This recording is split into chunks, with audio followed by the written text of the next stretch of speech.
começar?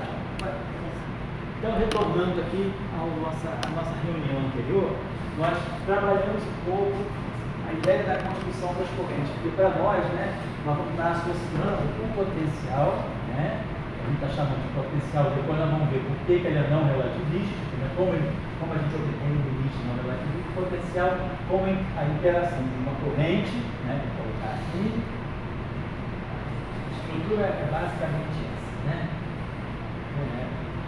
a gente tem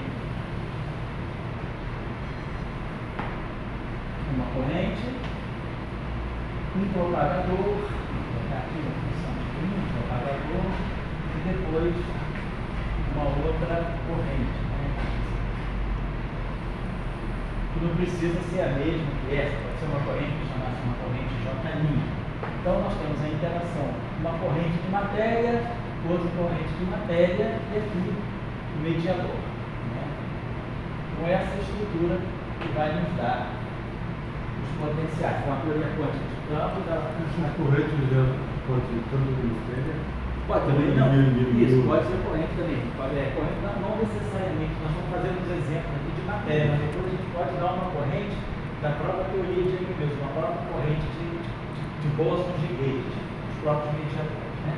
Então essa é a estrutura. Então, nós temos colocado um exemplo, né, de que como a gente poderia construir essa corrente. Então, nós temos as simetrias, né, contínuas,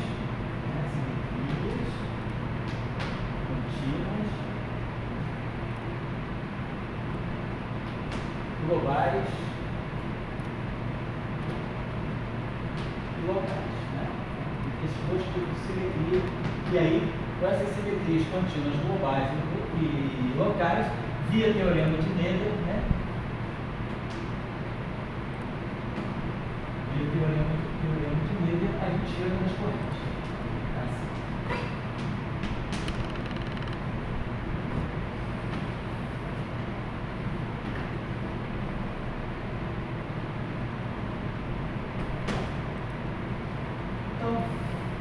Se a corrente é global, então nesse caso aqui, simetrias globais. Então, nós, no caso global, não temos campos de Gauge. Não há campos de Gauge. Então, as correntes são globais, né? E no caso das simetrias locais, né? Então aí a gente tem, nós temos as correntes globais, elas são acopladas a campos de Gauge.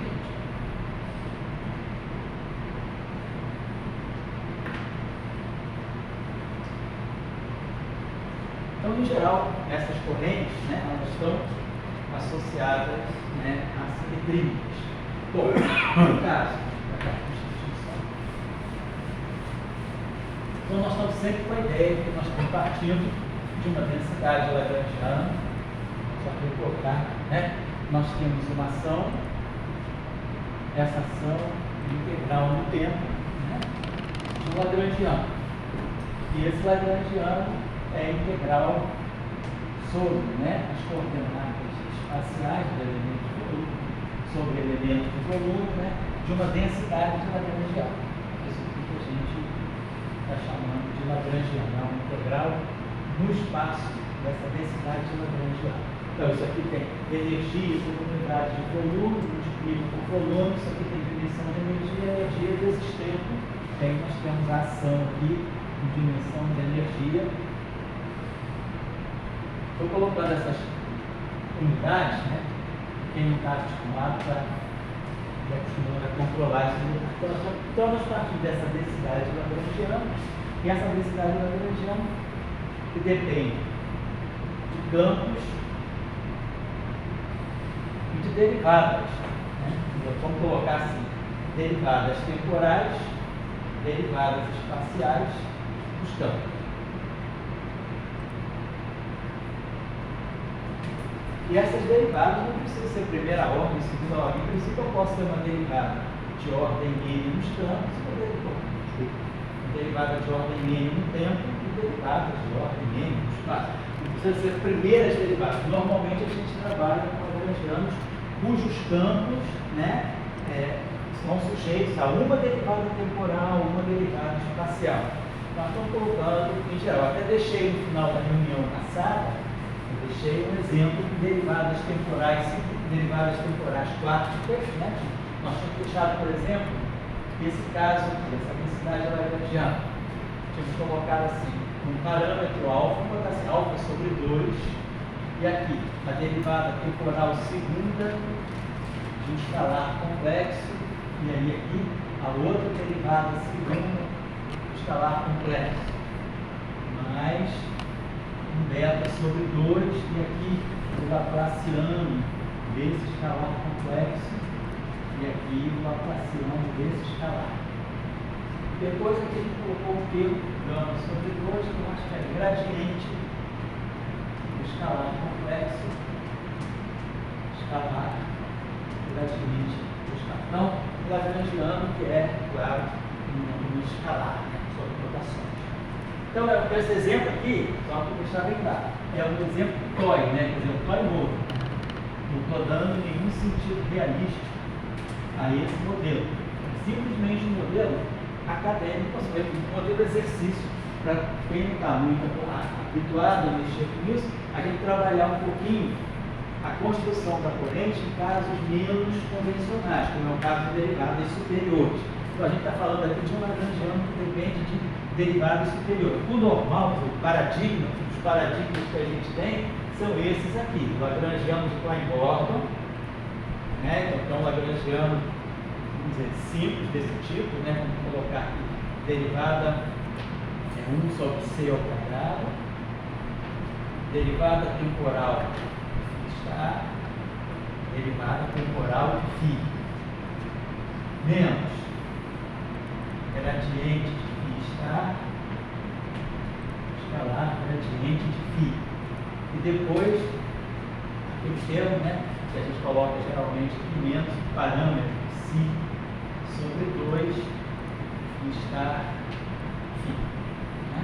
Então, a gente já tínhamos falado sobre isso. Então, isso aqui, esse parâmetro de φ tem dimensão de comprimento a menos 2. E aí a gente tinha relacionado esse parâmetro de φ ao inverso do comprimento de onda de ponto. O parâmetro φ tem dimensão de comprimento, comprimento a menos 2. Então, certo, Lagrange é um tipo de Klein-Gordon. Então, ele depende de primeiras derivadas dos campos. Derivada primeira temporal, derivada primeira espacial, e simplesmente posso colocar, se quiser também, posso acrescentar aqui aquilo que a gente chama de termo de alta interação. Então, você pode colocar aqui 1 sobre 4 está e ao quadrado. Lembrando, então, que esse parâmetro φ aqui, ele tem dimensão de comprimento dos dois.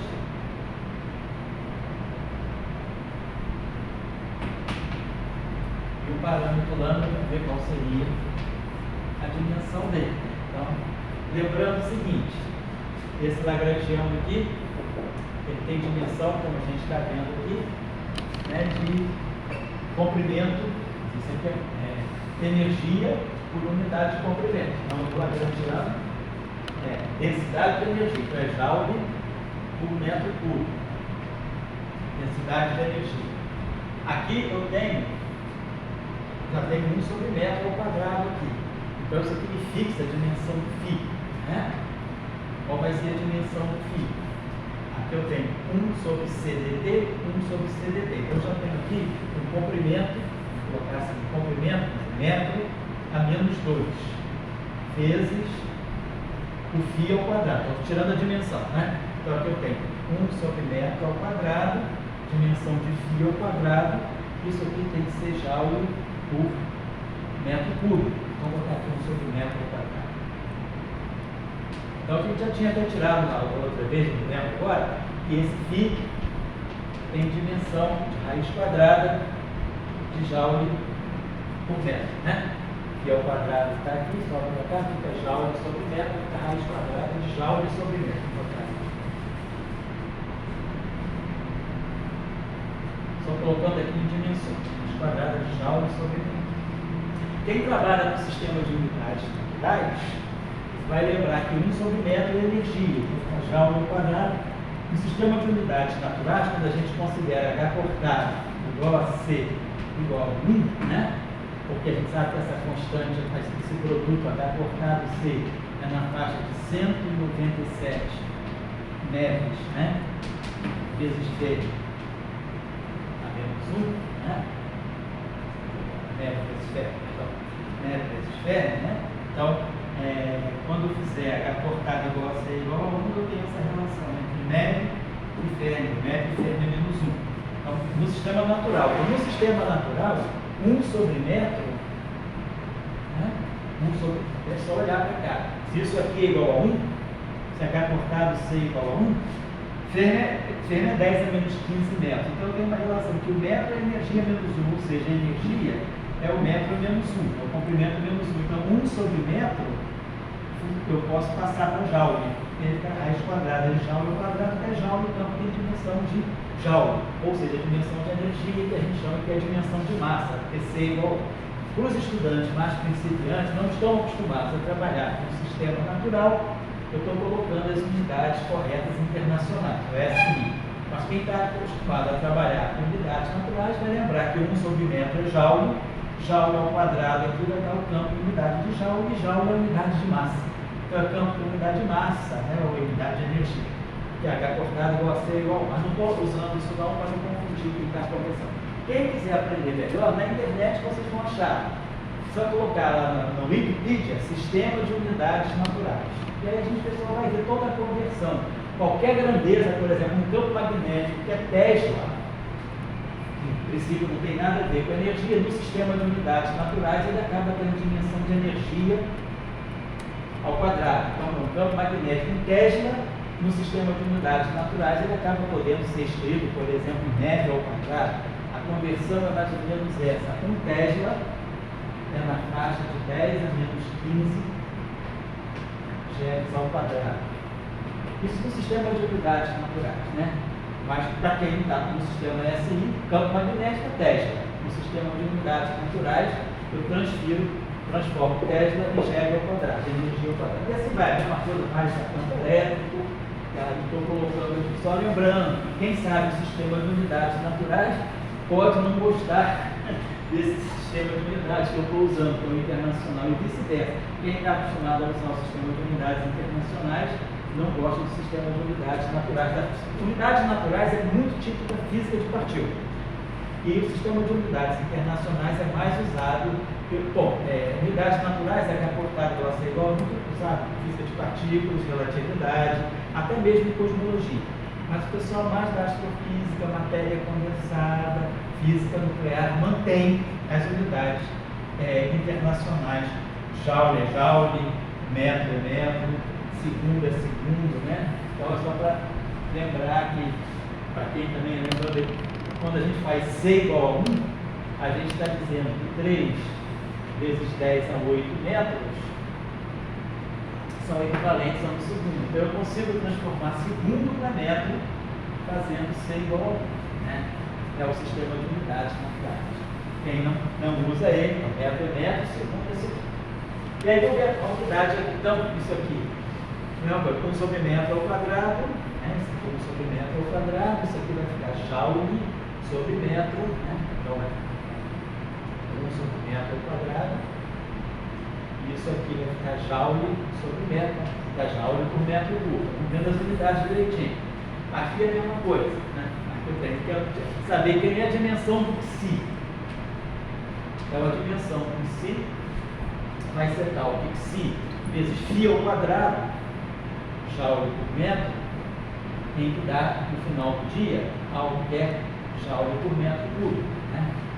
Então, essa unidade de psi vai ser, como a gente está vendo aqui, o joule cancela com esse joule. Então, essa unidade de psi é 1 sobre metro ao quadrado. Comprimento a menos 2, né? Então, do sistema internacional. E aí vamos ver quem é a dimensão do lambda. Então, a dimensão do lambda vezes φ ao quadrado, agora é φ à quarta. Então, vai ser joule ao quadrado por metro ao quadrado. Isso vai ter que ser joule por metro cúbico. Né? Então, vamos ver esse joule aqui vai ficar, multiplica aqui por menos 2, vai ficar joule menos 1. E aqui eu posso multiplicar por metro ao quadrado. Então aqui fica 1 sobre metro.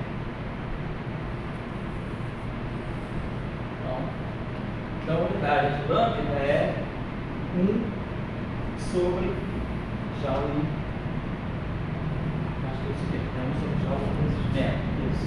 E aí a gente vê, no sistema de unidades naturais, o joule mata o metro, porque no sistema de unidades naturais, metro é energia menos 1, ou vice-versa, energia é metro menos 1, no sistema de unidades naturais, né? Que a conversão é essa, 200 metros, que é a unidade de energia, vezes 1 fermi, fica 1, no sistema de unidades naturais. Então, comprimento é energia menos 1, energia, comprimento menos 1. Então, você tem um sistema de unidades naturais, né, adimensionais. Então, quem está acostumado, né, a trabalhar com o sistema de unidades naturais, teoria quântica de campos, trabalha com a teoria Φ4, né, que na verdade é o paradigma aqui do campo de Higgs, né, o campo de Klein-Borg, o campo de Higgs, né, o lambda é adimensional, porque joule mata o metro.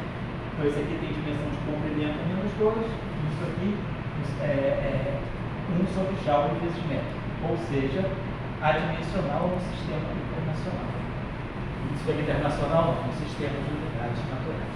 Só para lembrar, então, só estou colocando isso porque, em geral, nós trabalhamos, eu estou dando um caso aqui completamente não canônico, que é mais complicado, justamente para a gente aprender a extrair a corrente de uma maneira mais geral. Aqui é o caso tradicional do campo de Klein-Borg. Se a gente pega o campo de Dirac, então, nosso lagrangiano fica nessa forma aqui.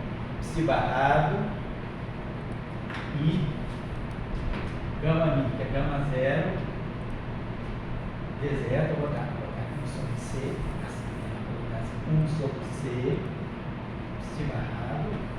Aqui é a matriz gama zero de Dirac, aqui é a derivada temporal primeira do campo de Dirac. Então, depois mais psi barrado, aí aqui a gente coloca a matriz, as matrizes gama espaciais, aqui a gente coloca o gradiente do psi. Depois aqui a gente coloca um termo que eu posso chamar aqui de zeta, vamos dizer, psi barrado psi. Bom, esse é o lagrangiano chamado lagrangiano de Dirac livre. O lagrangiano de Dirac, em geral, nós não colocamos interação desse tipo, psi barrado, psi ao quadrado, né? Lembrando que psi barrado, por definição, é psi d'Agra. Eu vou rever aqui, tem vários cursos, tem um professor formal de equação de Dirac. Então, lembrando que isso aqui é o chamado conjugado de Dirac, que é o conjugado hermitiano vezes gama zero. Então, esse psi barrado gama zero, eu também posso escrever, se quiser, como sendo psi d'Agra. Né? E esse aqui não é, esse aqui é o psi barrado. Se eu quiser escrever isso aqui em função do psi d'Agra, eu vou escrever isso assim: psi d'Agra, gama zero, gama. E aí, geralmente, essa matriz aqui, psi barra, gama zero, gama, normalmente era chamada de uma certa matriz alfa, né? Gama zero vezes gama. Estou só colocando isso para quem está começando a mexer com essas coisas. Vamos deixar assim. Então, vamos ver as unidades também, os campos que a gente vai precisar depois para tirar as correntes também. Então, vamos lá. Lagrangiano, então, é energia por metro cúbico. A densidade lagrangiana nossa aqui. Aqui é 1 sobre C. 1 sobre C ddt, ó, é 1 sobre metro. E aí aqui a gente tem a dimensão de psi ao quadrado. Então, psi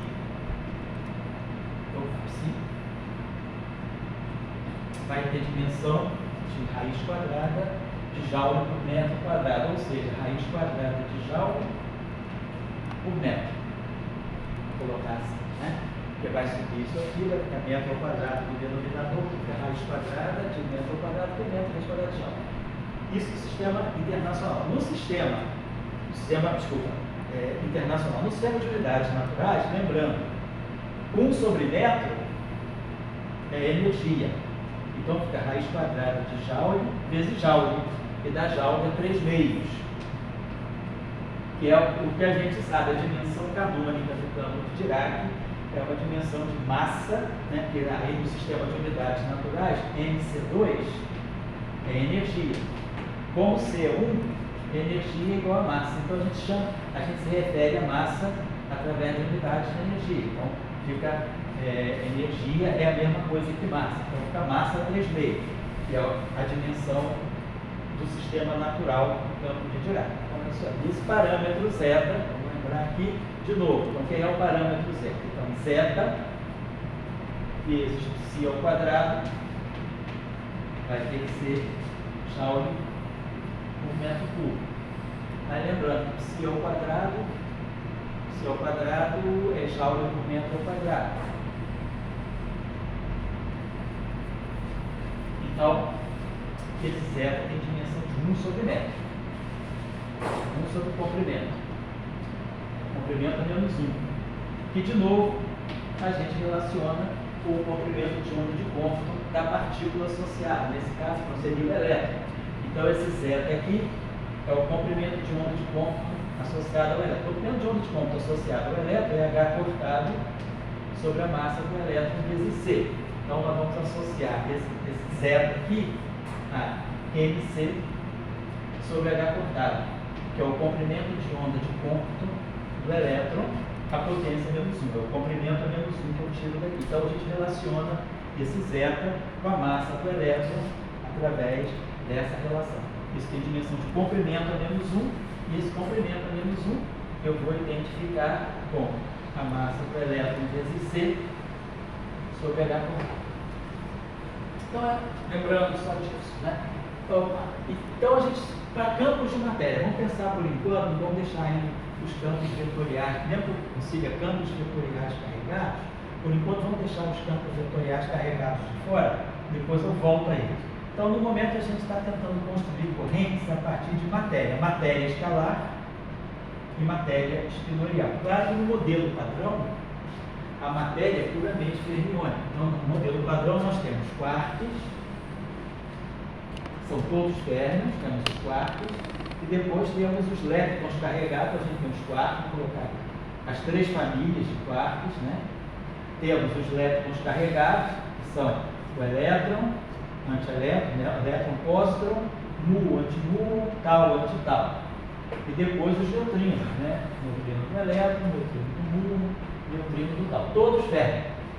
Férmions de Dirac, no modelo padrão, esses aqui são férmions de Weyl, né? E depois o campo de Higgs, que é o escalar. Então, com isso, a gente está dando conta.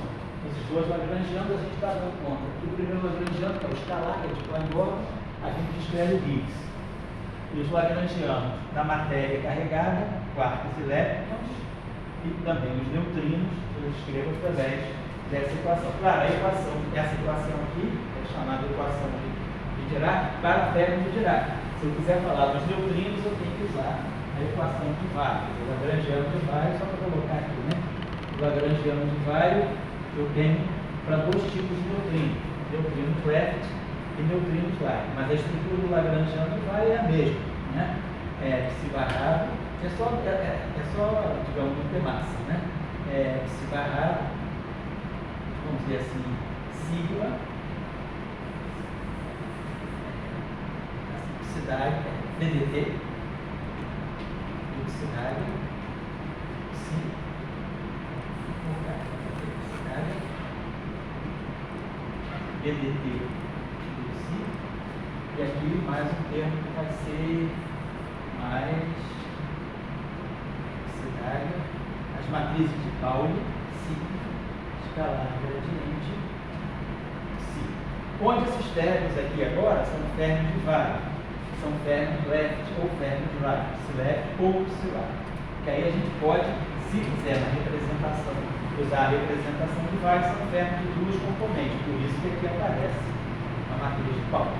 Então esse é o lagrangiano de Weyl ou tem o lagrangiano que vai para os términos leves e o lagrangiano que vai para os términos vários, né? Estou colocando aqui porque nós não vamos estar discutindo nesse exemplo, nesse caso, ainda corrente de neutrino, nós estamos descrevendo corrente de matéria carregada, matéria que interage eletromagneticamente. Neutrino, né? Eles, no modelo padrão, eles têm massa zero e são partículas neutras, eles não têm interação eletromagnética direta. Claro que quando se fala de neutrinos massivos de Majorana, aí fala-se também de momentos de polo magnético. Ele tem dipolo magnético, mas não tem monopolo elétrico, não tem carga. Nós estamos considerando então, escalares carregados e términos carregados. Então, com esses aqui, a gente são mais simples esses casos. Vamos pegar o caso, se a gente quiser construir quem são as correntes eletromagnéticas. Então, vamos imaginar o seguinte: aqui nós estamos falando, né, desse lagrangiano aqui, nós estamos falando de portadores escalares de carga. Então o lagrangiano de Klein-Bordner que a gente está usando ali, ele vai descrever portadores escalares de carga. Então, partículas de spin zero carregadas. Tipo, por exemplo, meson P+, meson P-. Apesar de serem partículas compostas, um dia que a gente possa tratá-las por campos elementares de uma boa aproximação, dependendo do problema, uma boa aproximação. Então, nós vamos tirar aqui uma corrente, nós vamos estar, o potencial que a gente vai buscar, o potencial não relativístico, ele pode descrever a interação de spin zero com spin zero. Então, ele vai ser uma corrente aqui escalar, um propagador, e a outra corrente escalar. Então, nós precisamos estudar a estrutura da corrente escalar associada. Então, qual é o método melhor que a gente tem? Então, a gente, para entender, lembrar, lá do eletromagnetismo, né? Quando a gente estuda, por exemplo, o lagrangiano de Maxwell, vamos lembrar aqui do lagrangiano de Maxwell. Então, o lagrangiano de Maxwell tem essa forma aqui. 1 sobre μ0 é 2, campo elétrico ao quadrado sobre C2 menos B2. A gente vai lembrar, B2 sobre μ0 em dimensão de densidade de energia, e é μ0. C2, μ0 sobre C2 é ε0. Então, isso aqui também eu posso escrever, se quiser, escrever assim, né? Também eu posso escrever 1 sobre μ0 C2, desculpa, aqui tem 1 sobre 2 μ0. Então, a gente tem 1/2, poderia colocar assim 1/2 de 1/2 de ε0 é 2, então isso aqui é a densidade de energia do setor elétrico, né? Menos 1 sobre 2 μ0 B2. Então, esse aqui é o lagrangiano de Maxwell livre. Desse lagrangiano decorrem as equações de Maxwell. Lembrando que a gente vai ver aqui, tudo isso aqui está no vácuo. Divergência de E igual a ρ sobre ε0, rotacional de E. Bom, as equações que saem desse lagrangiano são Gauss elétrico e Ampère-Maxwell, rotacional de B igual a 1 sobre C ao quadrado, derivada temporal do campo elétrico. Então, isso aqui é Ampère-Maxwell. Isso são as equações, né, que saem dessa densidade de lagrangiano. As outras duas equações de Maxwell, que são as chamadas homogêneas, né, rotacional de E igual a menos dB dt, e o Gauss Faraday-Lenz, divergência de do B igual a 0, Gauss magnético, né? Essas duas equações, elas decorrem da relação entre os campos e os potenciais. O campo é menos gradiente de φ, menos derivada temporal do ar. E o campo magnético rotacional do ar. Então, claro, se eu tirar O rotacional aqui, o rotacional no gradiente é zero, o rotacional de A é B, que é também de dB dt. Se eu tirar a divergência aqui, vai dar zero. A divergência do rotacional é zero, supondo que os campos têm derivadas, os potenciais têm derivadas segundas contínuas. Estamos excluindo monopolos magnéticos. Então, essas duas equações aqui, elas não saem da densidade lagrangiana, elas são chamadas identidades, que a gente também se refere a como identidades de Bianchi, porque elas são identidades que saem a partir da descrição dos campos em função dos seus potenciais. Agora, essas duas equações aqui, elas decorrem de um princípio variacional aplicado. Agora, só para lembrar, por que a gente está fazendo a conexão com a corrente? Se eu quiser, desculpa, é zero. Como vai? Perdão, corrijam. Eu estou falando das equações de Maxwell livres. Já vou lá, olha. O que eu vou querer agora é introduzir as fontes externas. O campo elétrico ele tem como origem na densidade de cargas. E o campo magnético ele vem da corrente de deslocamento, mas depois tem a corrente de cargas, né? Que vai ser o I0J. Então, vamos colocar aqui. Então, como é que eu busco as fontes das equações de Maxwell? É acoplando os campos, ou os potenciais, acoplando o setor eletromagnético, o setor fotônico, com as correntes e com as cargas. Isso vai ter que aparecer aqui. O que é lá? O que eu pergunto é o seguinte, por exemplo, sempre na equação de Maxwell tem a questão da fisicidade do φ e do A. Você acha que essas duas leis ali,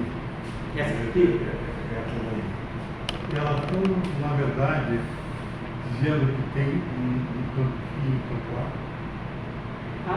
Quer dizer, essa equação aqui, se você parte da equação de cálculo do campo magnético, se a divergência do campo B é zero, localmente o B deve ser o rotacional de alguma coisa. Aí você já tem um B rotacional de A.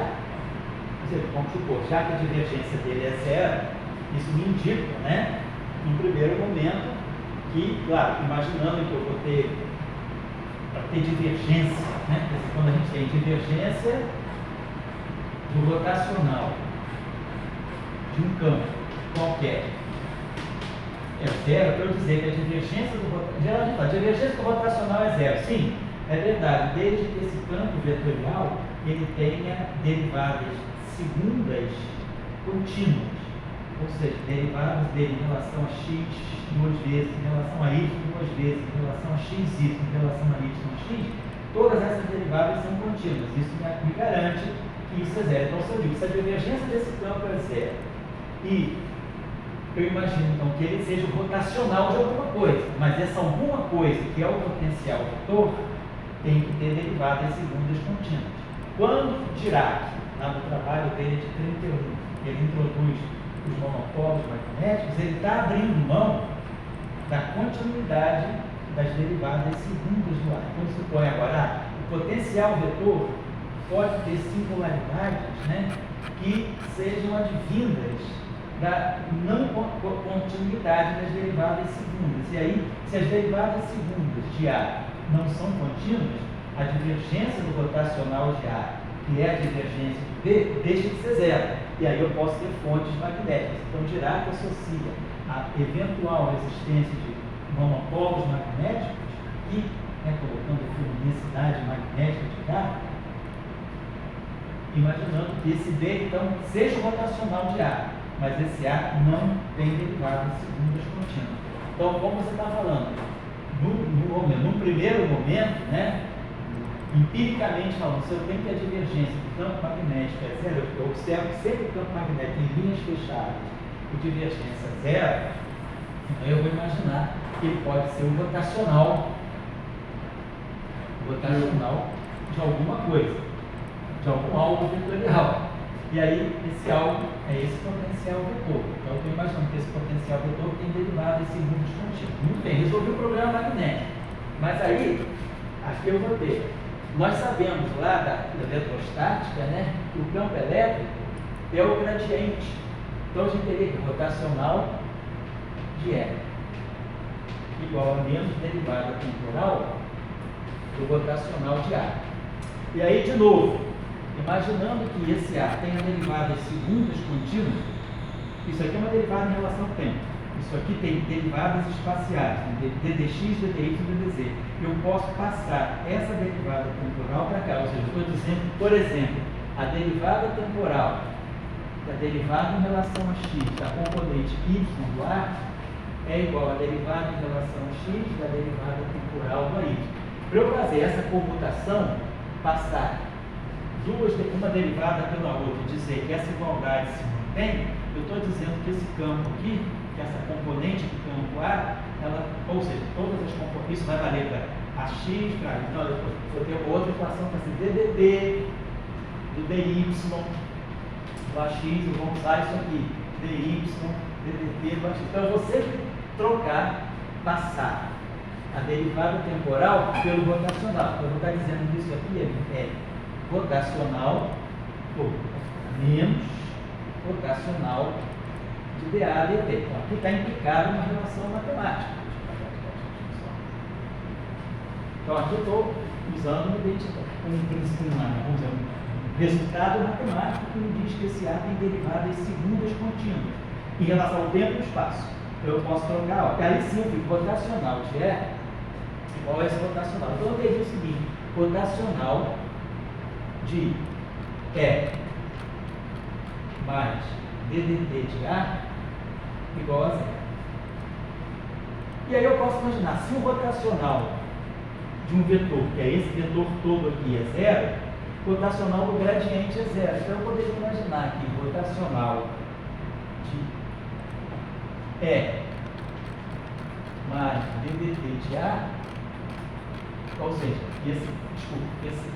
melhor dizendo, esse E mais o rotacional de A é um certo gradiente, o gradiente de um escalar. Claro, eu posso definir isso aqui a menos de um sinal, então eu coloco menos isso aqui. E aí no final do dia o que eu tenho é que o campo elétrico é menos gradiente de φ, menos dA dt. Então, quer dizer, se eu parto daqui, pressuponho que eu vou estar trabalhando com campos que tenham derivadas segundas contínuas. Então eu posso dizer que a divergência de D igual a zero é porque deu o rotacional de alguém. Aí se deu o rotacional de alguém, eu coloco isso aqui, junto com o campo elétrico e vejo que eu estou falando de um objeto que tem rotacional zero. Se esse objeto aqui todo tem rotacional zero, e aí de novo, as derivadas segundas são contínuas, o rotacional do gradiente é zero. Sempre lembrar o seguinte, não se esquecer dessa relação da nossa análise vetorial. O rotacional de um gradiente é zero. Quando?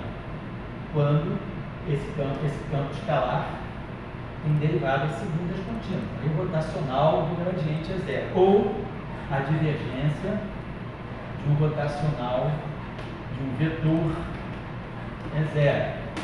E aí, quando que a divergência do rotacional é zero? Quando esse campo vetorial tem derivadas segundas contínuas. Eu estou usando isso abundantemente aqui, imaginando que nós estamos falando de campos físicos que são bastante regulares, com derivadas segundas contínuas. No trabalho de Dirac de 31, quando ele fala das singularidades do campo elétrico, de quantais singulares do campo eletromagnético, ele está abrindo mão de trabalhar com potenciais que sejam tão bem comportadinhos. E aí ele diz, há lugar no monopolo magnético, desde que o potencial vetor associado a essa carga magnética não seja em derivadas segundas contínuas. E aí a gente encontra aquele famoso potencial vetor de Dirac, carga magnética sobre 4πr, e aí aquele termo 1 mais 1, coordenadas polar e coordenadas 1 mais ou menos cosseno de θ, vezes o φ. Aí calcula-se o potencial, mas aí é um potencial que, além da singularidade é igual a zero, aqui, 1 mais ou menos cosseno de θ sobre seno de θ. Então ele tem uma singularidade em coordenadas esféricas, ao longo, seno de θ é zero ao longo de todo o eixo Z. Então nós não temos mais a derivada segunda contínua, porque esse campo, se a gente calcular dx dy dele é diferente do dy dx. Então, Dirac, eu só estou chamando a atenção disso, é a pergunta do Dória. Essas duas equações aqui não vêm do princípio variacional, ela vem da vamos dizer assim, da descrição, né, da formulação dos campos elétricos e magnéticos em termos de potenciais, um potencial escalar. Então, no final, o que a gente tinha era isso. A gente, então, a partir dessas equações, né, a gente chega a isso aqui. Então, olha, tem menos correspondente de φ, menos dA dt, no campo magnético é rotacional de área. Então, desde que esses potenciais tenham derivado esses números contínuos. E aí eu posso chegar a isso. Então, assim, são identidades. A questão que a gente vê, assim, o Maxwell, ele foi baseado em E e B. Oi? Maxwell foi baseado em E e B. Gauss, Maxwell, toda a turma, todo mundo chegou a E e B. Agora aparece esse A aqui. Daí a pergunta é o seguinte, qual é a fisicidade de A e φ? Então, daí você começa a mostrar para o que mostrou que o Maxwell tem A e φ implícito. Daí quando você pega o modelo Dirac, ele bota uma expressão por lá. A existe.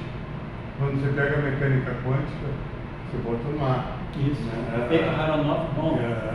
Então a existência do A, vamos chamar de ANI, ela começa a dizer é algo que faltou em Maxwell. É uma visão, vamos pensar assim, olha, do ponto de vista, porque a questão da gente é que a gente se apega a certos dizeres, né? Por exemplo, a força de Lorentz, né? Que é a força eletromagnética sobre partículas carregadas. Se eu tiver uma partícula carregada, uma carga Q, então ela vai sofrer uma ação de uma força coulombiana, da força elétrica, e é chamada força de Lorentz, né? Que é a força magnética. A gente chama já a força de Lorentz, isso tudo é a força eletromagnética, um campo eletromagnético atuando sobre uma partícula de carga que aqui não leva em conta a velocidade, e aqui leva em conta a corrente, que é a corrente associada com J vetorial B. Então, é a força de Lorentz. Então, a gente diz, a força de Lorentz só depende dos campos, ela não vê os potenciais. Então, os potenciais não são físicos. Eles não são físicos no sentido de que eles não aparecem na expressão da força eletromagnética, mas eles são físicos no sentido de que eles, quando a gente fala do fóton, né? Quando a gente fala da força, a gente não precisa nem falar do fóton, quando eu falo da propagação da onda eletromagnética. Então, eu falo de uma onda eletromagnética que é círculo, que pode ser linear, quer dizer, a onda eletromagnética transversa. Então, a gente diz, se a gente pega as equações de Maxwell, os exercícios lá da física clássica, a gente diz, a onda se propaga numa direção K e os campos elétricos e magnéticos, eles têm 2 graus de liberdade, eles vibram num plano ortogonal à direção de propagação. Então, eu tenho 2 graus de liberdade. Aí a gente poderia pensar o seguinte, poxa, grau de liberdade está associado a coordenada generalizada. Se eu tenho 2 campos, eu tenho x, y, z, bx, by, bz. Então, eu tenho 6 componentes reais.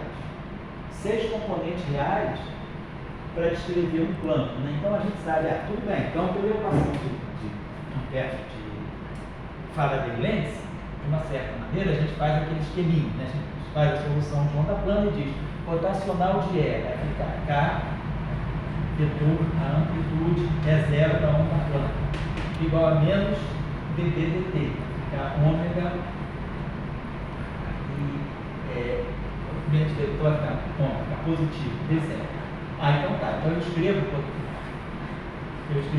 a amplitude do campo magnético em função do campo elétrico. Então, basta dar a direção de propagação da onda e o campo elétrico, eu fixo o campo magnético. Então, eu tiro fora o campo magnético. Mas assim mesmo me sobram os 3 componentes do campo elétrico. Mas o campo elétrico é planar. Então, eu tenho 2 graus de liberdade. Então, a onda eletromagnética se propaga com 2 graus de liberdade. Se nós formos olhar essa coisa em termos de potencial, eu tenho potencial φ, eu tenho potencial vetorial. Então, eu tenho 4 componentes aqui. Como eu vou tirar graus de liberdade? Então, a simetria de Gauge, ela vai atuar nos potenciais, não nos campos. E ela vai me mostrar que eu posso cancelar graus de liberdade que são abundantes por causa da simetria de Gauge. Então, nesse sentido, a gente pode dizer o seguinte: os potenciais, eles estão dando, na verdade, uma contabilidade também dos graus de liberdade das ondas. Agora, quando eu vou para a mecânica quântica, eu não vou usar mais os campos, eu vou usar os potenciais. Quer dizer, lá no Hamiltoniano, na partícula carregada no campo eletromagnético, quem entra não é o L e o B, é o A e o V, são os potenciais, né? Então, vamos dizer assim, uma visão puramente clássica, propagatória da onda, a gente pode falar só nos campos E e B. Mas quando a gente começa a falar na visão corpuscular da onda, ou passar para a mecânica quântica, lembrando que eu pego uma onda eletromagnética, não estou falando do fóton, estou falando da onda eletromagnética atuando no elétron. Se eu for descrever esse problema, não usando a mecânica, eu poderia vou descrever a dinâmica de um elétron no campo eletromagnético externo. Então, tá bom. A equação, vamos pegar aí a segunda equação, a equação de Newton, NR dos pontos, né? Igual a QE mais QVD. Então, isso aqui é a descrição do elétron no campo eletromagnético externo via mecânica puramente clássica. Agora, se eu for usar a mecânica quântica, né? Eu vou usar o Hamiltoniano, e nesse Hamiltoniano, onde tem T, eu vou estar trabalhando com essa combinação aqui, T menos Q, menos E, menos QA.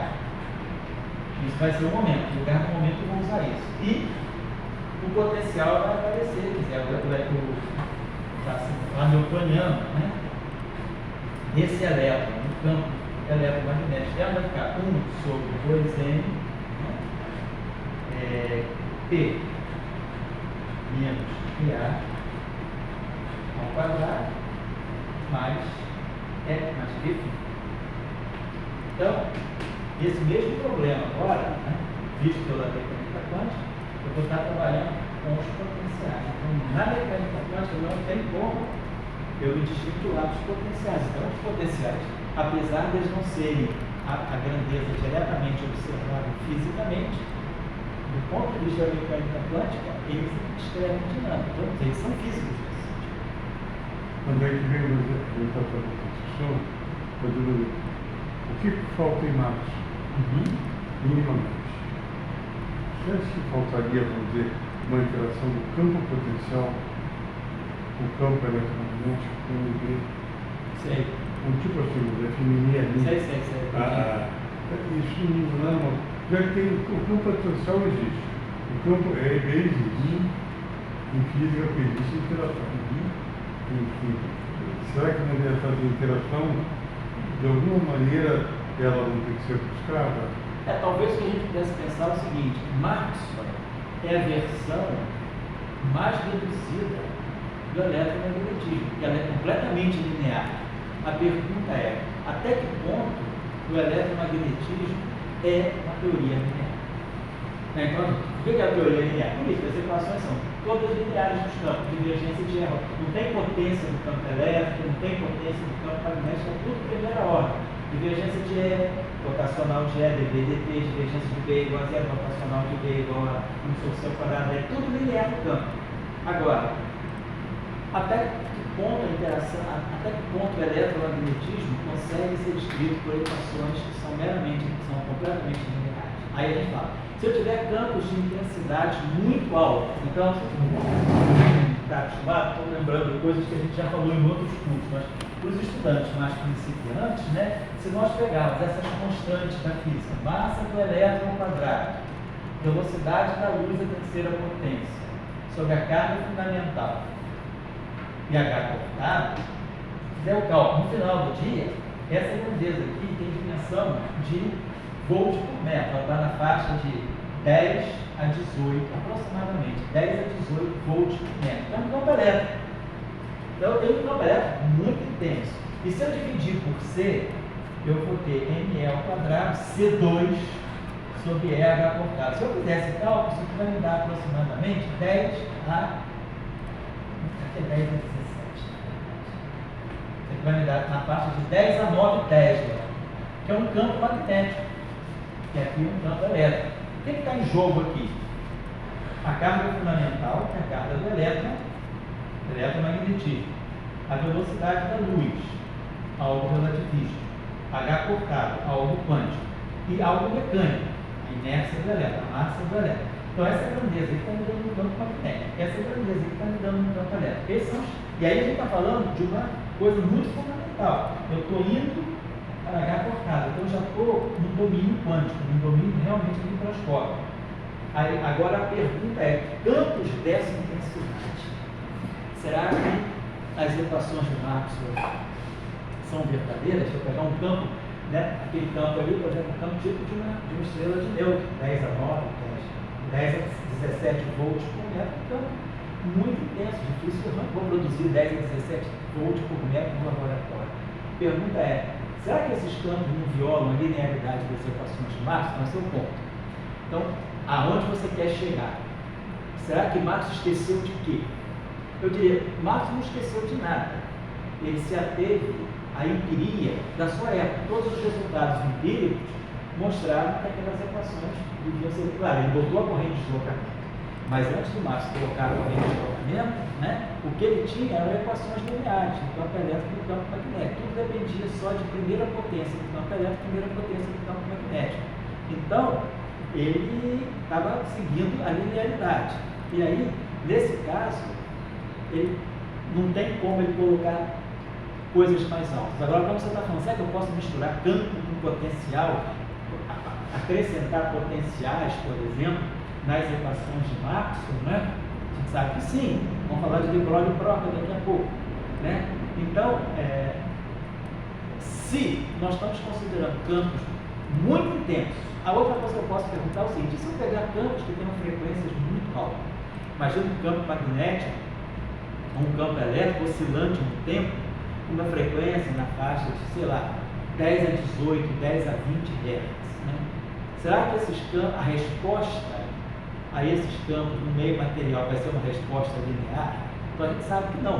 Pela teoria dos materiais, a gente sabe que a resposta, a equação de deslocamento, né, D igual a epsilon R e D sobre μ igual a H, né, a gente já sabe que essas respostas são lineares. D igual a epsilon R e H igual a 1 sobre μ vezes D.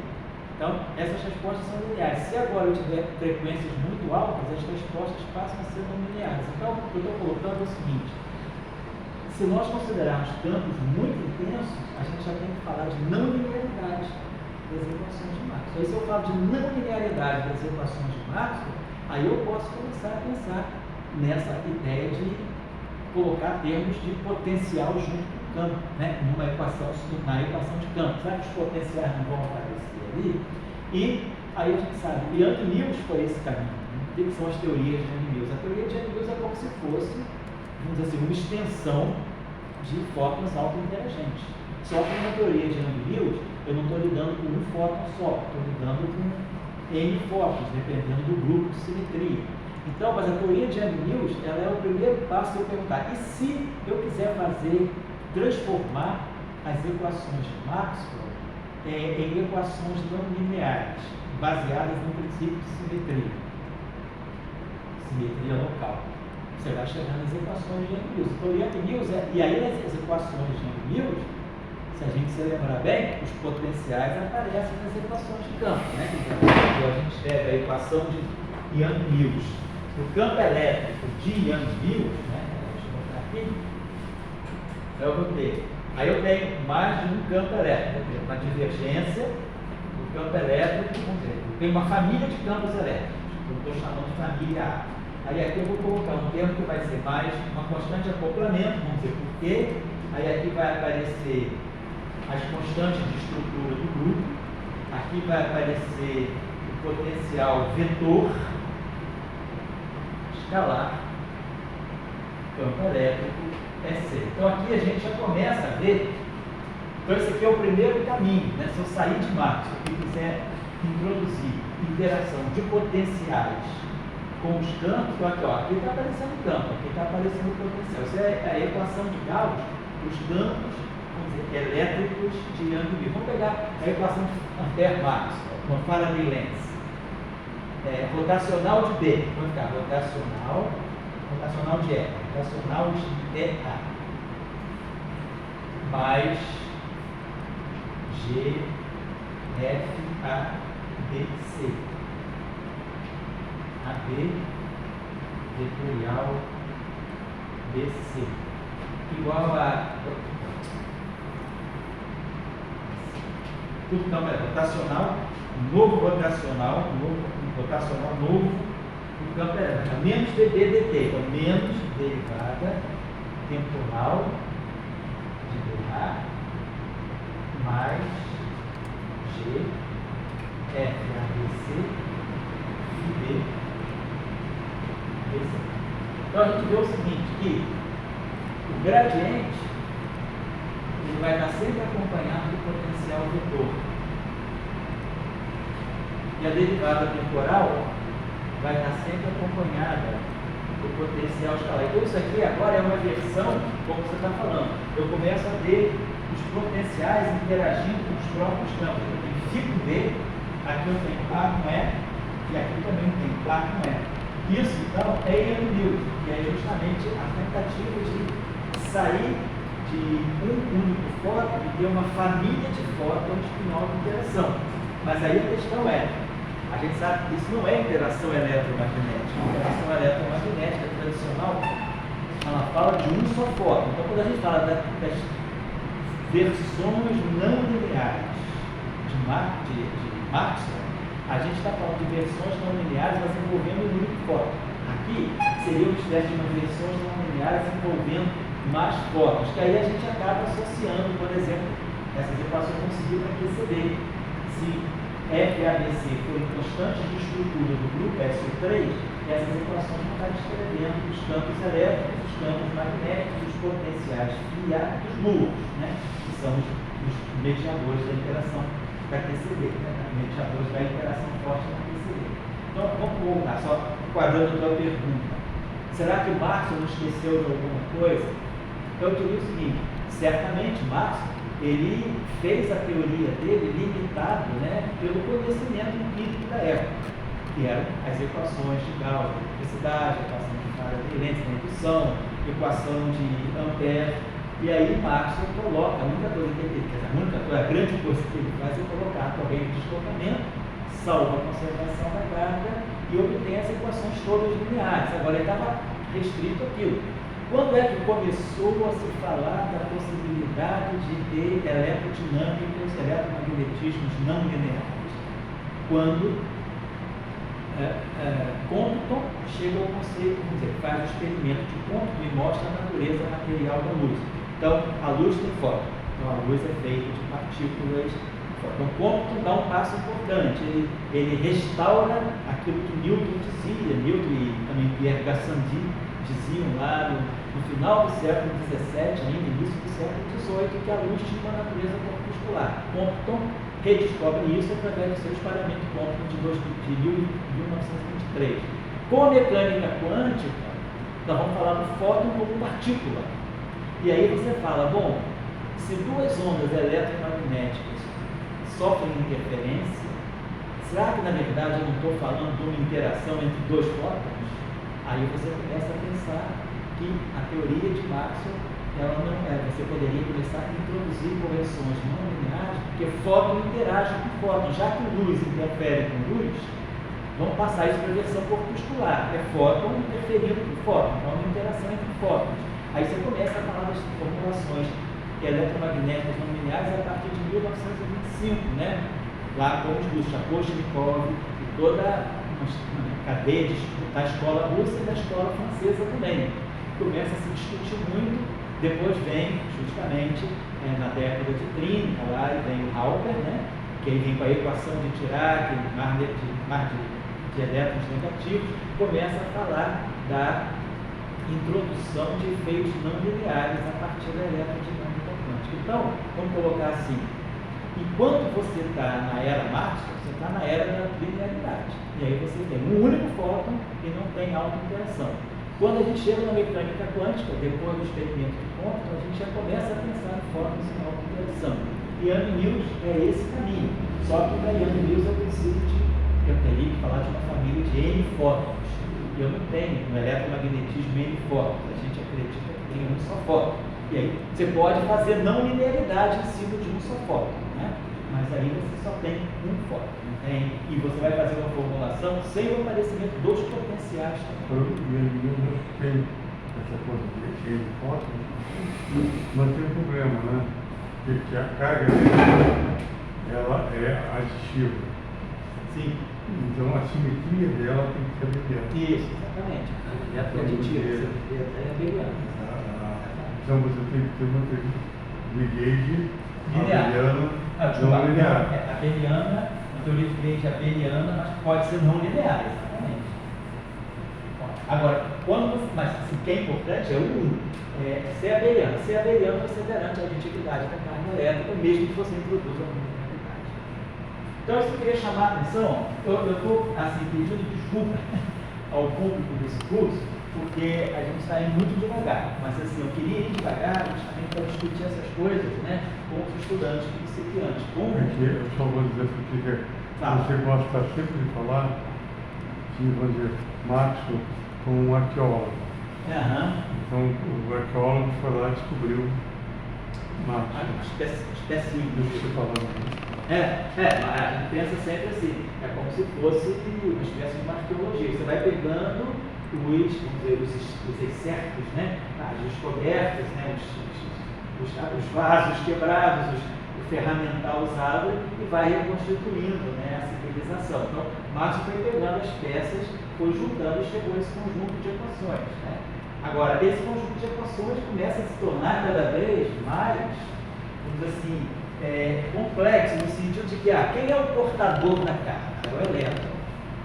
Nessa mesma época falaria, mas será que não tem um portador de uma carga magnética? Isso já se falava muito antes, até mesmo da descoberta do elétron. Isso já em 1867, mas na época das equações gerais, tinha lá o Story, né, que falava que talvez houvesse uma carga magnética. E já em 1894, né, lá o francês, né, na França, foi o Pierre e... Bom, esqueci, mas foi lá, foi em 1894, tem um trabalho que mostra que talvez você pudesse, talvez você podia falar, já estava se falando uma existência de uma carga magnética, né?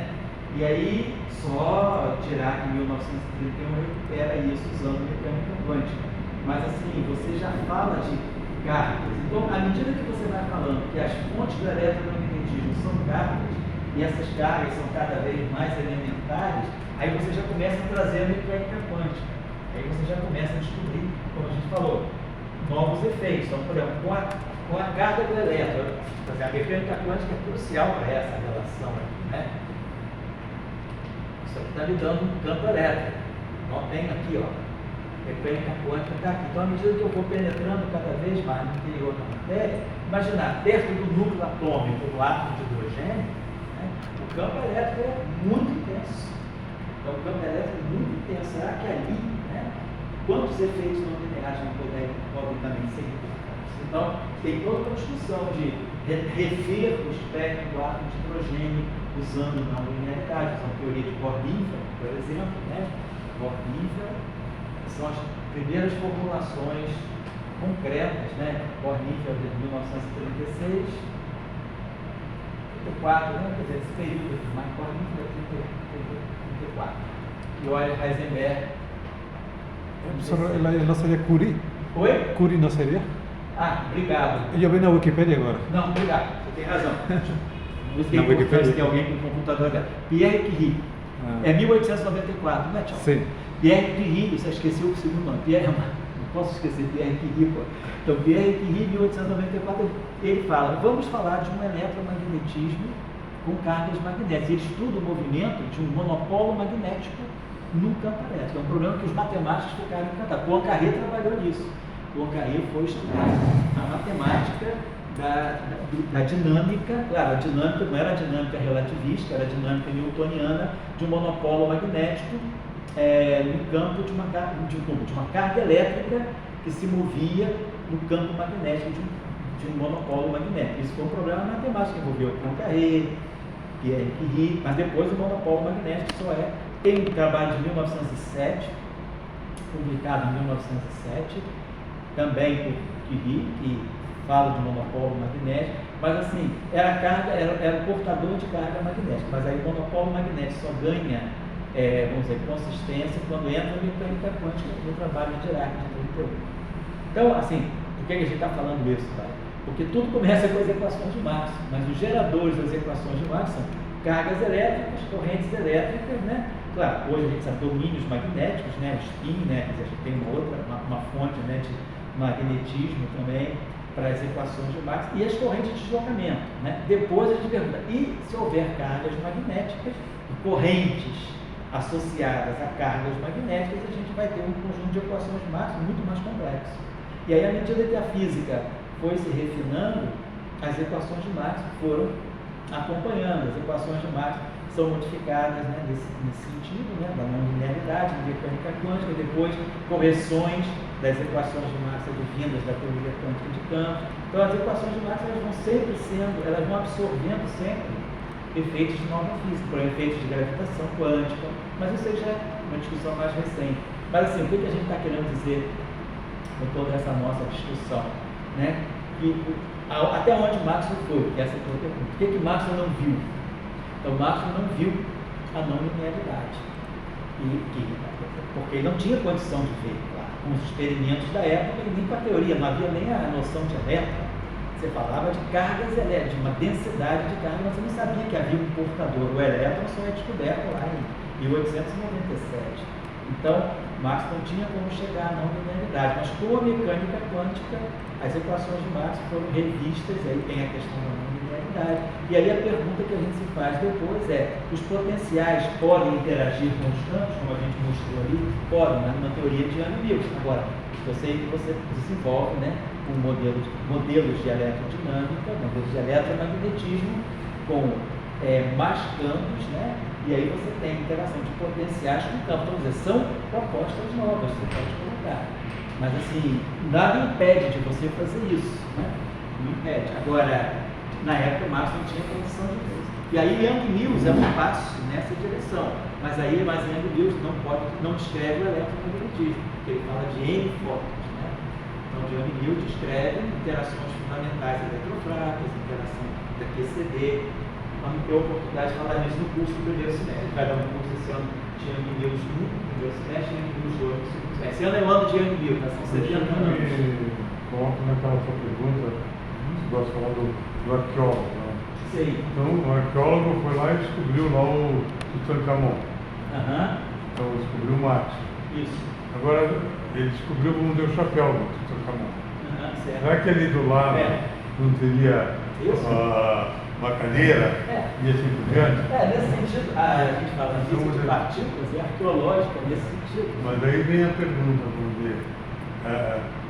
Será que existe uma noção de eletromagnetismo mais geral em que nós estamos muito concentrados em Maxwell ou os Borinho? Eu acho que a gente sempre, às vezes a gente está vendo as coisas, tá? Mas não está enxergando o que elas querem dizer. Por exemplo, a ideia do Dirac, né? Dirac tinha o elétron. Ele fez o que ele pôde fazer com o elétron. E a partir da sua, vamos dizer assim, inspeção muito minuciosa com o elétron, ele percebe que o elétron é apenas uma parte de um todo. Qual é o todo? É a existência da antimatéria. Então, assim, às vezes a gente está com a matéria, mas a gente não está conseguindo ver a parceira antimatéria. Então, eu estou com o elétron e não estou conseguindo ver o posítron, né? Eu estou com o quarto e não estou conseguindo ver o quarto escalar. Né? A gente pode estar vivendo essa situação. Né? E a gente está vivendo a situação com a supersimetria. Tem quarto escalar, tem elétron escalar. Então, quer dizer, é nesse sentido que a gente fala da arqueologia. Você tem algumas coisas que você descobre no sítio arqueológico das partículas. Mas a partir dessas coisas são apenas a ponta. Estou dizendo, isso aqui é apenas uma chave. Cava mais fundo, que você vai encontrar outra tumba cheia de descobertas. Eu acho que a gente vai um pouco assim no físico do campo. Então, o que eu queria chamar a atenção, porque nós vamos estar trabalhando, isso foi uma questão de trabalhar isso com cuidado, isso é o teorema de Gödel, isso é uma questão de É uma questão importante saber construir correntes. Então, vamos partir do eletromagnetismo. Aqui, nós temos o eletromagnetismo, descrito em termos dos campos A e B. Claro, quem conhece o formalismo covariante, está aqui. Nos coloca isso aqui, menos 1 sobre 4 de 0, F mini, F mini. Isso aqui é para quem conhece o formalismo covariante, né? Então, isso aqui é esse conteúdo aqui. Então, transforma esse F mini em campos A e D, eu ganho esse Lagrangiano de baixo. Mas aqui, nós não estamos vendo as fontes, então, só o campo elétrico e o campo magnético. O que sai daqui são as equações de Maxwell no vácuo. Então, se eu quiser introduzir a fonte de matéria, vamos lá. Agora colocar Maxwell acoplado com corrente, vamos dizer, acoplado com fontes. Quem são essas fontes? Essas fontes descrevem a matéria carregada. Então vai ter densidade de carga e densidade de corrente. Então vamos propor esse Lagrangiano aqui. 1 sobre 2 de 0 é 2 sobre C2 menos B2.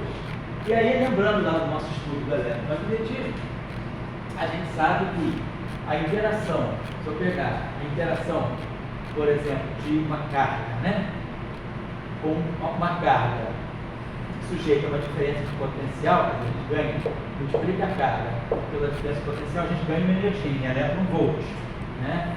Então a gente deve ter aqui, vou colocar aqui, menos, mais, vamos ver se vai ser isso aqui, φ, que é o potencial, né, se acopla com a densidade de carga e a corrente com ele. Quando a gente acerta esses sinais, a gente vai ter que tirar as equações de Maxwell. E o J, né, e o A,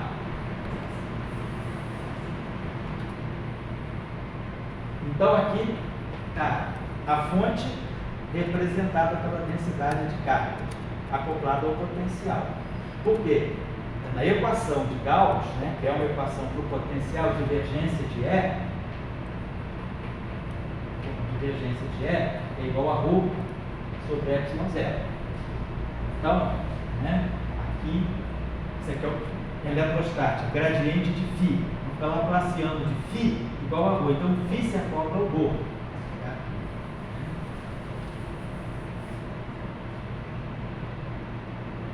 O φ se acopla ao ρ. E depois, na magnetostática, né, o rotacional de B é M0J, são os campos estáticos. Então, o campo magnético é o potencial vetor que se acopla à corrente. Porque a gente pode colocar, depois a gente acerta o sinal, se é menos ou mais. Menos J seria a densidade de corrente escalada. Então, essa aqui é a proposta, né? Isso aqui vai ser importante, porque é daqui que nós vamos ver a estrutura de corrente. Ó, daqui sai a corrente. Sai a parte vetorial da corrente, né? E aqui a parte escalar da corrente. A corrente é um quadro vetor. Eu tenho uma densidade de cargas e uma densidade de corrente. A densidade de cargas se acopla ao potencial escalar e a densidade de corrente se acopla ao potencial vetor. Então, só para a gente fazer um testezinho, que eu vou partir daqui na próxima reunião para tirar as correntes de qualquer matéria. Nesse caso, por exemplo, é mais complicado. Como é que fica esse exercício aqui para tirar a corrente? Então, vamos fazer todos esses casos aqui. Mas então, eu estou voltando, né, à discussão. Deixa eu apagar aqui. A discussão de Maxwell, por exemplo, como é que eu vou localizar a corrente? Eu vou ter que acoplar o campo. Nós vamos aprender aí, através da prescrição de acoplamento mínimo, a gente acopla o campo de matéria, porque a matéria está aqui. E a matéria está aqui. Mas a matéria carregada ela está acoplada aos potenciais. Então, isso que a gente aprende lá das equações de Maxwell, no nosso curso de Física 3, por exemplo. Né? Aqui tem uma densidade de energia elétrica e aqui tem uma densidade de energia magnética. São os potenciais que se acoplam com. Então, a matéria está aqui, a matéria está aqui. Então, se eu quiser tirar a corrente de matéria carregada, eu vou ter que primeiro acoplar a matéria carregada com os potenciais. Então, vamos fazer só um exercíciozinho aqui rápido, né? Que a gente já vai daqui a pouco terminar. Vamos rederivar as equações de Maxwell agora em presença né, dessas novas interações. E até aqui, quando a gente deriva as equações de Marx, no vácuo a gente só usa esse lagrangiano de Marx. Nós vamos usar isso como. Então vamos lá. Vamos pegar, por exemplo, vamos escrever tudo, já que aqui está potencial e ali está campo, vamos passar tudo para potencial. Então, o nosso lagrangiano, colocar assim de Marx com fontes, né? Vamos escrever assim. Vai ser 1 sobre 2 μ0 C2. Quem é o campo elétrico? Menos gradiente de φ menos dA dt. Estou botando tudo com sinal mais, porque no final do dia vai estar ao quadrado, né? Isso aqui. Não é? Menos gradiente de φ, então você tem o campo elétrico. Vamos pegar o campo magnético. Menos 1 sobre 2 μ0 rotacional de A ao quadrado. E aí agora o outro termo que é mais rho vezes φ menos J. Então, para eu tirar a equação de Gauss, o Gauss elétrico, a equação de Gauss elétrica, ela está ligada, né, à divergência do campo elétrico, está ligada ela nos dá o potencial. Então vamos fazer o princípio variacional por variar o lagrangiano de Maxwell. Maxwell fonte, derivando ΔL a partir de ΔΦ. Então vamos fazer uma variação em relação a ΔΦ. Então ΔL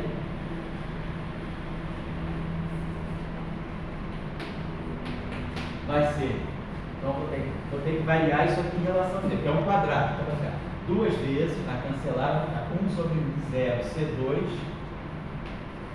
Aí vai ficar gradiente de φ mais dA dt escalar. Quer dizer, quando eu tenho a variação, eu tenho um vetor f, e esse vetor f, isso aqui é f2. Eu vou tirar a variação, quer dizer, a variação do quadrado é 2 vezes o primeiro vezes a variação do segundo. Vamos colocar assim. Isso é geral. Quadrado é a variação de um quadrado de um vetor. Então isso está aqui. Eu vou pegar gradiente de φ mais dA dt e agora a variação do segundo. Mas eu estou variando só em relação a φ. Então vai aparecer aqui um gradiente de ΔΦ. Eu não estou variando em relação a A. Quando eu variar em relação a A, eu vou ter um Maxwell. Estou variando só em relação a φ, porque eu estou interessado na equação do campo elétrico. Aqui não tem que variar nada, estou variando em relação a φ. Vou variar esse termo aqui, mais ρ vezes ΔΦ. Então tá. Beleza, ΔΦ aqui, ΔΦ aqui. Só que esse ΔΦ, ele não está livre que nem esse. Ele está preso por uma divergência. O que nós temos aqui basicamente? Nós temos aqui basicamente o seguinte: um vetor que eu estou chamando de f escalar gradiente de ΔΦ. Eu posso usar aqui uma identidade vetorial simples, né? A divergência, vamos lembrar isso aqui, a divergência de um vetor vezes um escalar, eu posso escrever como sendo a divergência do vetor que multiplica o escalar mais o vetor produto escalar com o gradiente do escalar. Lembrar dessa relação da análise vetorial. Divergência de um escalar S vezes o vetor V é o escalar, divergência do vetor, então está aqui, mais o vetor escalar, gradiente do escalar. Tá? Só que o meu S é o ΔΦ e o meu F, nesse caso aqui, é o V. Então, eu posso escrever, então esse termo aqui está me dando esse caminho aqui, esse termo. Eu tenho isso, que eu posso escrever então como sendo isso aqui. Aliás, nós temos isso. Então eu quero me livrar disso aqui. Eu vou escrever, então isso tudo que está aqui que é isso aqui, estou chamando F, esse cara de gradiente. Então, vou escrever como uma divergência, né? Então, isso aqui, menos, usando aquela identidade vetorial, divergência de F vezes delta. Então, isso que eu estou dizendo. Usei aquela relação. A divergência de um vetor vezes um escalar é o vetor escalar gradiente do escalar mais a divergência do vetor. Eu estou usando essa relação só que passei do outro lado. Então, eu quero me desvincular desse termo aqui. Eu quero liberar o delta φ. E aí, para eu liberar o delta φ, eu substituo isso por essa relação. Só que eu estou dentro do Lagrangiano. E o meu Lagrangiano ele está dentro de uma ação, que é dt d3x. Então, pelo teorema de Gauss, esse termo aqui, ele vai ser a integral no espaço todo dessa divergência. E aí, essa integral no espaço todo dessa divergência, eu uso o teorema de Gauss, vai dar o fluxo desse vetor lá nas bordas do espaço-tempo, no infinito, né? Quer dizer, quando eu fizer essa integral, vou botar esse termo aqui dentro, eu vou estar usando a divergência, a integral de uma divergência, que é o fluxo do vetor, né, delta φ, e aí é o elemento de área, calculando esse fluxo. Só que eu imagino que lá no infinito, quando eu faço a variação de campos, como na mecânica, nós fazemos a variação a extremos fixos. Então, nós não estamos variando o campo, né, como a gente lá na mecânica faz, quando a gente tinha o princípio variacional, né? Eu integro entre o tempo T1 e T2 e faço que a variação, né, é feita com extremos fixos. Então, lá no extremo fixo, delta φ é zero. Então, esse termo aqui, também eu posso usar um outro argumento, que esse F aqui são esses campos, e que esses campos caem a zero, lá no infinito. Eu não tenho cargas no infinito. Então, essa integral aqui, eu jogo fora pelo teorema de Gauss, porque eu estou dentro de uma densidade lagrangiana, que por sua vez está dentro do integral de volume para formar a ação. Então, no final do dia, ele sobra isso aqui. Então, esse termo todo aqui, eu posso fazer o seguinte. No final de tudo, esse termo aqui ficou, é como se eu fizesse.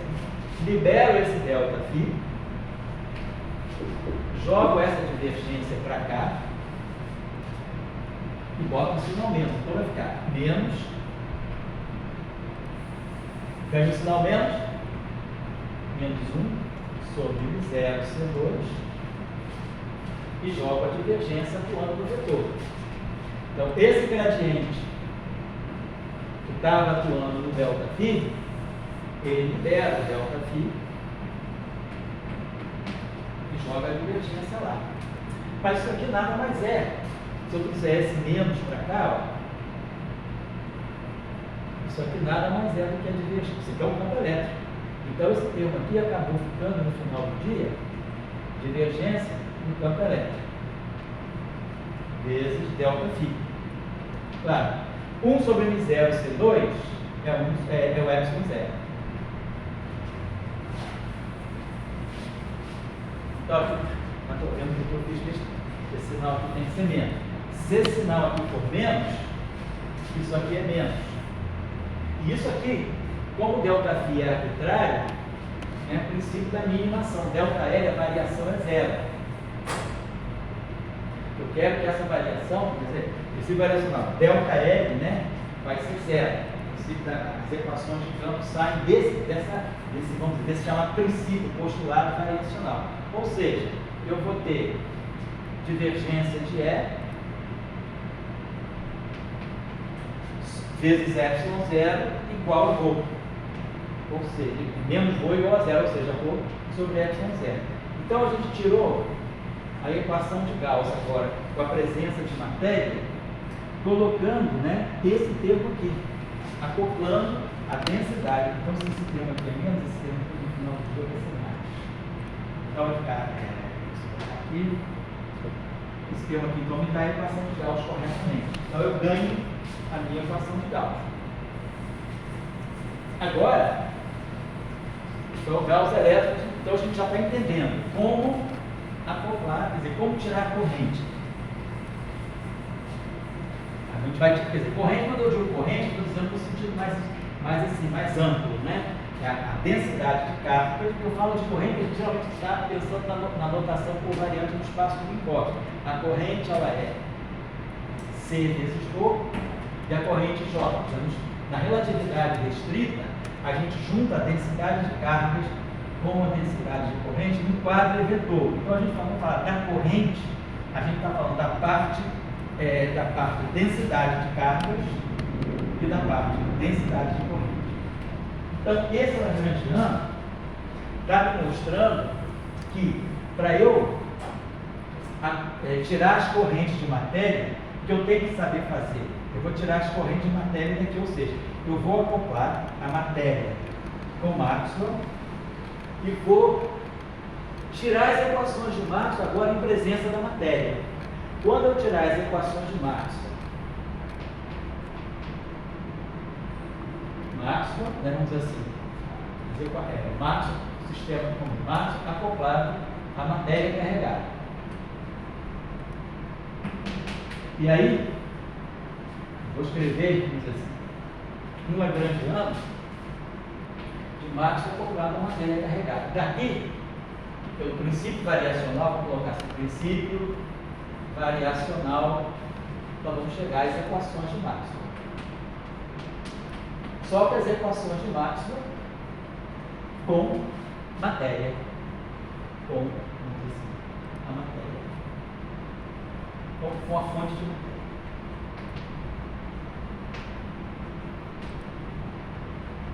Então, a gente vai fazer isso, a gente vai precisar, e pelas equações de Maxwell com a matéria, eu consigo ler a matéria, eu consigo ler a fonte de matéria, vai ser o lado direito das equações de Maxwell. Quando eu colocar, claro, eu tenho que aprender agora, como é que eu vou acoplar isso? Então, que a gente vai fazer na próxima vez. Acoplar a Maxwell matéria carregada, a gente tem a chamada prescrição do acoplamento mínimo.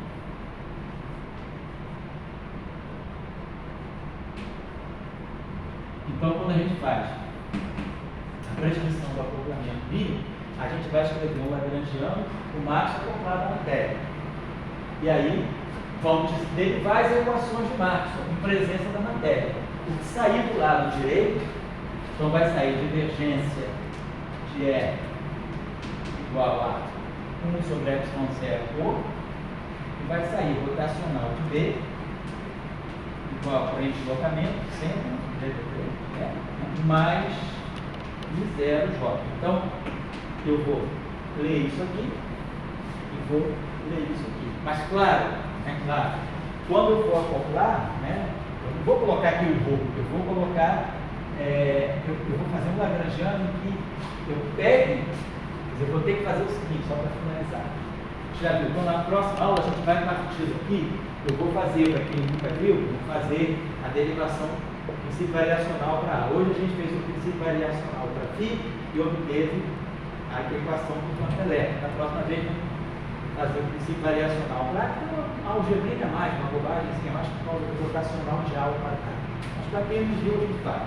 E aí, tira as equações de Ampère-Maxwell que vai ler a corrente. Agora, claro, o que eu vou ter que fazer é como introduzir. Quer dizer, eu já sei como introduzir, eu já sei como tirar pelas equações de Maxwell as densidades de carga e corrente. Agora, quando eu pegar, por exemplo, esse lagrangiano de Klein-Bach, né? Que é 1 sobre C ao quadrado, derivada temporal de φ estar, e essa derivada temporal de φ menos gradiente de φ estar, escalar gradiente de φ, né? Mais φ estar φ.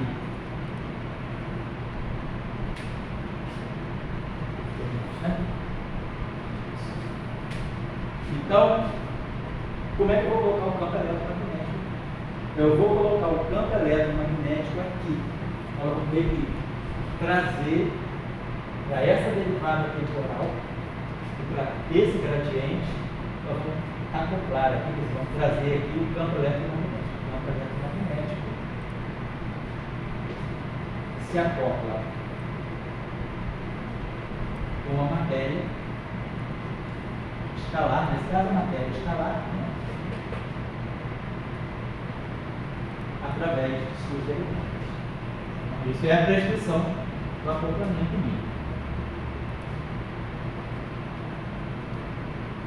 Então, isso é o que está fazendo. E aí, eu trago o campo eletromagnético para cá. Já tem essa parte do campo eletromagnético. Nós vamos ter que trabalhar com isso. Nosso lagrangiano completo vai ser o lagrangiano de Maxwell, vai ser esse aqui, 1 sobre 2 vezes 0, é 2 sobre C2 menos D2, mais o lagrangiano da matéria,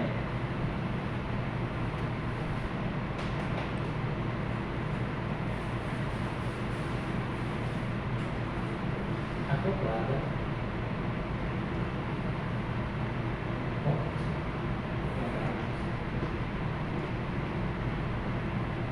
então, uma vez que a gente tenha isso, vai dar aqui, a gente junta com isso e rederiva as equações para E e B. E aí a gente tira a corrente. Aí tem uma coisa interessante, que aí a corrente vai trazer o próprio campo eletromagnético.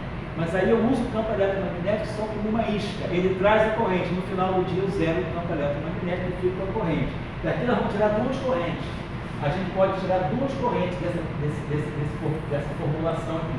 A gente tira a corrente local e tira a corrente global. Pode tirar a corrente quando, vamos dizer, a corrente de Nether global e a corrente de Nether local. A corrente de Nether local é aquela que se baseia, na simetria de Gauge local, na presença do campo de Gauge. Então, quando eu zerar na corrente local, eu fizer campo eletromagnético, potencial φ igual a zero e o potencial vetor igual a zero, eu vou obter a corrente que eu teria se a simetria fosse só global. Aí nós vamos falar do teorema de Nether na sua versão global e na sua versão local. Então esse é mais ou menos, vamos dizer assim, vamos dizer, a metodologia que a gente vai seguir para tirar as correntes. E aí o que é interessante a gente vai aprender vai ser o seguinte: na próxima vez nós vamos tirar a corrente carregada dos campos escalares daqui. E aí a gente vai ver que quando a gente acoplar esse campo escalar com o campo de Maxwell, as equações de Maxwell vão se modificar. O potencial, a equação de Maxwell não vai ficar simplesmente divergência de E igual a B, divergência de E igual a ρ sobre ε0. Vai aparecer um termo extra que vai mostrar para nós, quer dizer, que o potencial φ vai aparecer na equação de Gauss. Ou seja, o fato do portador de carga ser escalar modifica a estrutura das equações de Maxwell. Claro, Maxwell nunca veria isso, porque ele não conhecia nem o elétron. Né? Isso aí só foi possível de ver quando se começou a estudar campos escalares. Né? Até 1897 era o elétron. Né? Quer dizer, campos escalares, as primeiras partículas escalares descobertas foram os mesons Higgs. Né? Até 1931, né? 32, apareceu o pósitron, de novo apareceu o pósitron e o nêutron, tudo fermiônico. Aí, em 1935, 36, né? Milkau prevê, né? Junto com o Igor Tanin, Milkau prevê a existência dos mesons Higgs, que só são descobertos em 47, 48. Então aí que aparecem os campos escalares carregados. Na época você pensava que eles não fossem, você sabia se eles eram compostos, você pensava que eles fossem partículas elementares. E aí você ia fazer, como eu vou fazer um eletromagnetismo para partículas escalares? E a gente vai ver, vai aparecer, as equações de Maxwell vão ser diferentes das equações de Maxwell tradicionais. As equações de Maxwell tradicionais, elas valem para o elétron, porque o elétron é férreo. Então o potencial não vai aparecer nas equações de Maxwell, mas para partículas escalares e para partículas vetoriais que ou seja, para partículas bosônicas, os potenciais aparecem na equação de Maxwell. Aí nós vamos falar sobre isso, porque isso vai ser importante para a gente tirar a estrutura geral das correntes bosônicas e a estrutura geral das correntes fermiônicas. E aí a gente vai poder calcular os potenciais. Se essa corrente aqui for bosônica e essa corrente aqui for fermiônica, eu vou estar calculando o potencial de interação entre uma partícula escalar carregada e uma partícula fermiônica carregada. Por exemplo, o potencial eletromagnético entre o meso primaz, por exemplo, e um elétron. Desse lado aqui eu posso colocar o primaz, que é um escalar, desse lado aqui eu posso colocar o elétron, um ferro. E como é que vai ficar o potencial? Como é que o spin do elétron vai interferir no potencial colombiano? É isso que a gente quer chegar. Mas para isso a gente precisa construir esse caminho, que eu estou indo lentamente para poder mostrar, sobretudo para os mais novos da graduação, né, como é que a gente lê, né, quer dizer, como é que a gente lê, extrai correntes carregadas a partir de densidades de Lagrangiano para certos tipos de campo. Se o campo é bosônico de spin 0, se o campo é bosônico de spin 1, se o campo é fermiônico de spin meio, se o campo tem spin 3 meios, por exemplo, né? Se o campo tem spin 2, né? Que seria um spin 2 carregado. Como é que ficam as equações de Maxwell se eu tiver um campo de spin 2, tipo um graviton carregado? Né? É isso que eu quero que chamar a atenção. Então é isso que a gente vai fazer. No próximo encontro a gente vai retornar a partir das equações de Maxwell, né? Vamos tirar as equações de Maxwell variando em relação a primeiro para se aprender e depois a gente vai acoplar com a matéria. Mas a ideia é essa: eu vou ter que acoplar a matéria com Maxwell. Quando eu tirar as equações de Maxwell, eu automaticamente estarei lendo as correntes de matéria. E aí e o método é bom porque ele me dá tanto a corrente local quanto a corrente global. A gente já mata duas tarefas do nosso. Obrigado, tchau.